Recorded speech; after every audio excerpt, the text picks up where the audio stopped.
hello. My name is Dr. Larnie Booker, and I've been one of Christopher's longtime pediatricians. But to limit it to me just being someone who provided care for him would be a little bit not true.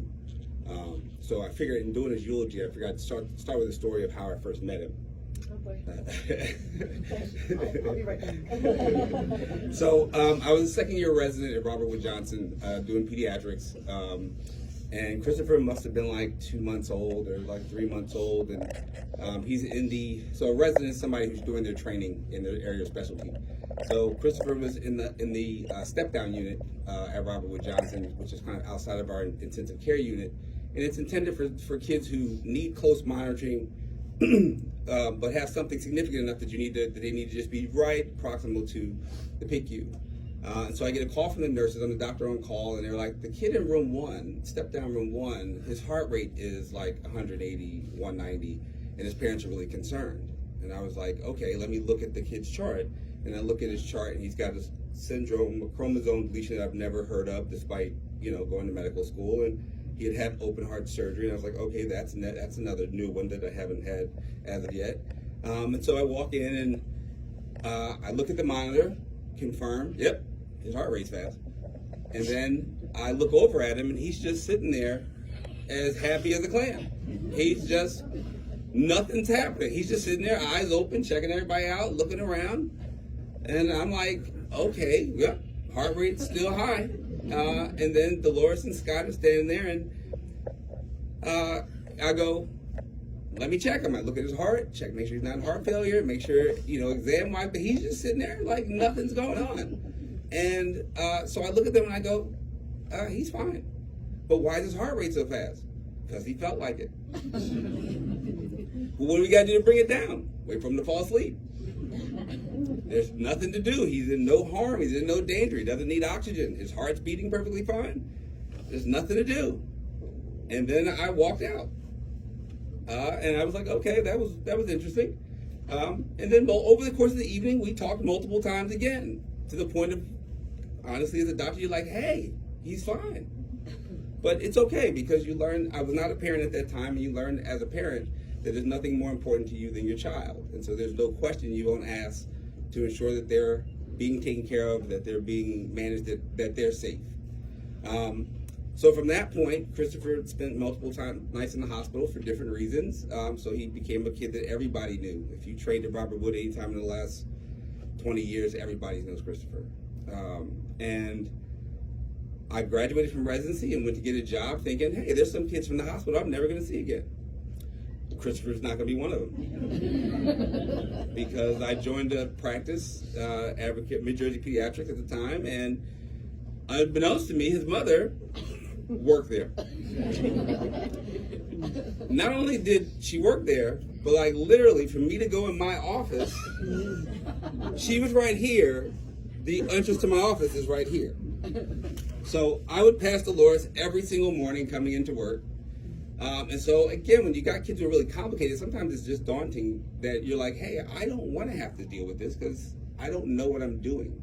I honestly don't know how to fix this syndrome or the complications thereof and the problems that are going to arise for a kid who's one of 4 in the world with this problem.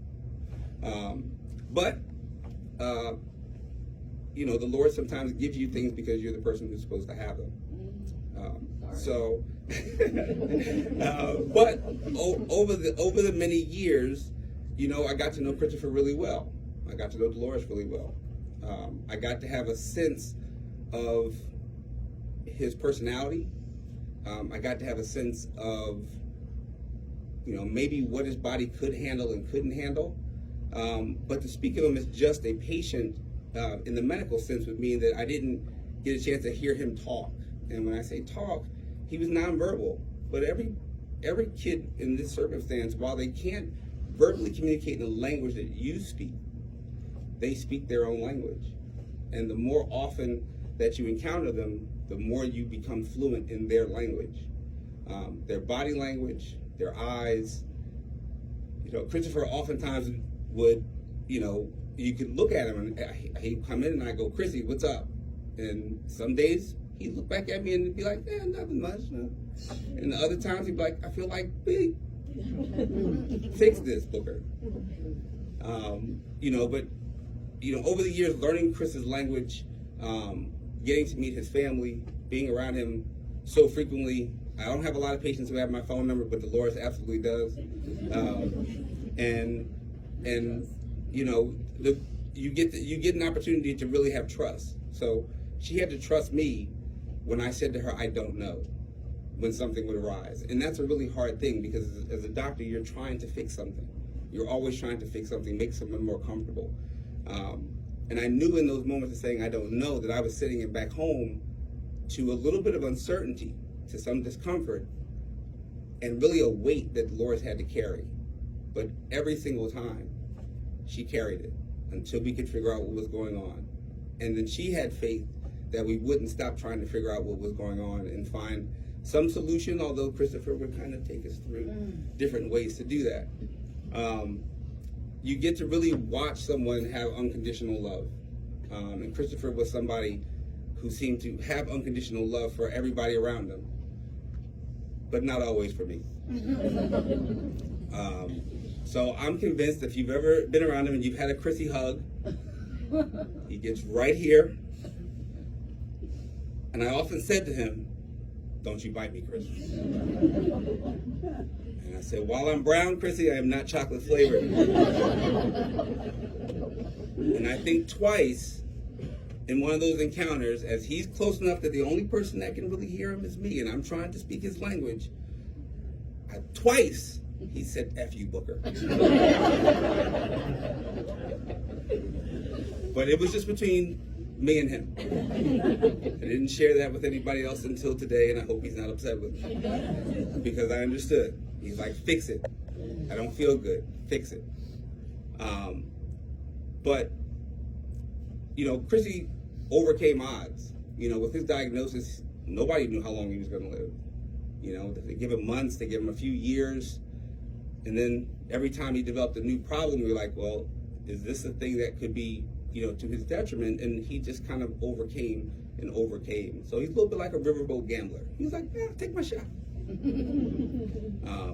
But you get to see strength. The biggest things I took from Chris was his strength. Again, physical strength to deal with things that most of us wouldn't want to deal with. His ability to try to overcome it in his way. I took his love from. It's great when you get a hug from a person, but you can feel their intent when you get it. You can feel what they're feeling when they give you a hug. And many times when I couldn't fix something, and I'd go to the hospital and just give him a hug. I'd just sit there with him and just give him a hug, and I could feel that he would be like, he didn't curse at me that time, but he'd just be like, yeah, I could feel when he felt better. But the love that the unconditional love of a parent is probably the thing that I saw the most. And as parents, we take on whatever it is that our role is, whatever hand we're dealt. The best parents take on whatever they have, whatever the card they're dealt, and nobody's better than Dolores.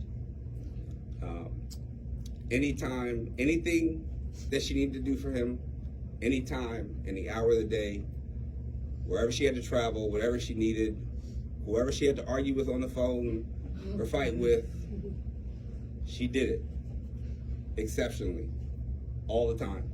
And for us as providers, the reason that she's so well loved and the reason that Christopher's so well loved is because of his mother, because of all the things she did for him and the sacrifices she made for him. And it doesn't mean other people haven't made those same sacrifices, but a mother's love is just different. I think that there's a song by Connor Price called "Think of Me," and the song is basically written in the idea he's writing a song with his wife, and he's asking, "Do you ever think about me when I'm gone?" And he says he thinks about it, and it's just a story this song back and forth, just to kind of what emotion that brings for him. But the chorus kind of gives an idea that when you die twice.